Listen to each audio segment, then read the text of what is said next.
मगध के सबसे महान राजाओं में से एक राजा अजातशत्रु का राज बहुत ही अच्छा चल रहा था। किंतु कहते हैं ना, समय हमेशा एक जैसा नहीं रहता। ऐसा ही राजा अजातशत्रु के साथ भी हुआ। राजा कई मुश्किलों से घिर गए और उन मुश्किलों से बाहर नहीं निकल पा रहे थे। उन्होंने कई युक्ति भी अपनाई लेकिन असफल रहे। एक दिन उनकी मुलाकात एक तांत्रिक से हुई। राजा ने तांत्रिक को अपनी मुश्किलें बताई। तांत्रिक ने राजा की बातों को ध्यान से सुना। फिर उसने एक उपाय बताया। तांत्रिक ने कहा, आपको पशु बलि देनी पड़ेगी, तभी आपकी मुश्किलों का समाधान होगा। पहले तो राजा काफी सोच विचार में पड़ गया, लेकिन जब उन्हें कोई रास्ता दूसरा नहीं दिखा तो राजा ने तांत्रिक की बात मान ली।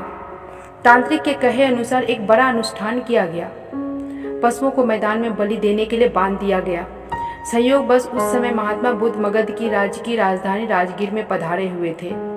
वह उसी स्थान से गुजर रहे थे जहां राजा अनुष्ठान करा रहे थे। महात्मा बुद्ध ने जब देखा निर्दोष पशुओं की बलि दी जाने वाली है तो वह राजा के पास गए और बोले, राजन, आप इन निर्दोष पशुओं को क्यों मारने जा रहे हैं? राजा बोले, महात्मा जी, मैं इन्हें मारने नहीं बल्कि राज्य कल्याण के लिए इसकी बलि देने जा रहा हूँ, जिससे सारे राज्य का कल्याण होगा।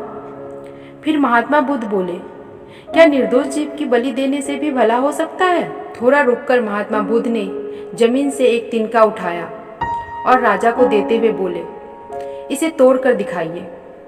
राजा ने तिनके को तुरंत 2 टुकड़े कर दिए।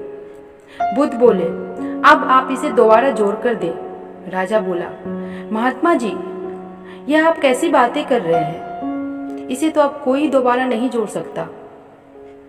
तब बुद्ध राजा को समझाते हुए बोले, राजन, जिस प्रकार इस तिनके के टूट जाने के बाद दोबारा नहीं जोड़ सकते, ठीक उसी प्रकार जब आप इन पशुओं की बलि देंगे तो ये निर्दोष जीव मर जाएंगे और आप इन्हें दोबारा जिंदा नहीं कर सकते, बल्कि इनके मरने के बाद आपको जीव हत्या का दोष लगेगा और आपकी मुश्किलें कम होने के बजाय और अधिक बढ़ जाएगी, क्योंकि किसी भी निर्दोष जीव को मारकर कोई भी व्यक्ति खुशी प्राप्त नहीं कर सकता।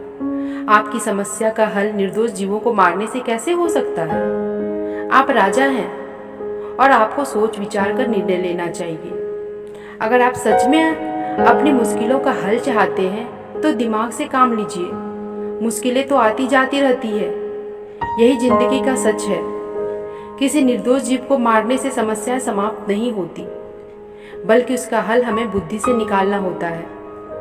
बुद्ध की बात सुनकर अजातशत्रु उनके चरणों पर गिर पड़े और अपने भूल की क्षमा मांगने लगे। और तो और अजातशत्रु ने ऐलान भी कर दिया अपने राज्य में कि उनके राज्य में किसी निर्दोष जीव की हत्या नहीं की जाएगी आज से। तो मैं उम्मीद करती हूँ कि महात्मा बुद्ध की प्रेरणाप्रद कहानी आपको जरूर पसंद आई होगी। पसंद आई तो वीडियो को लाइक करें, शेयर करें और चैनल को सब्सक्राइब करें। धन्यवाद।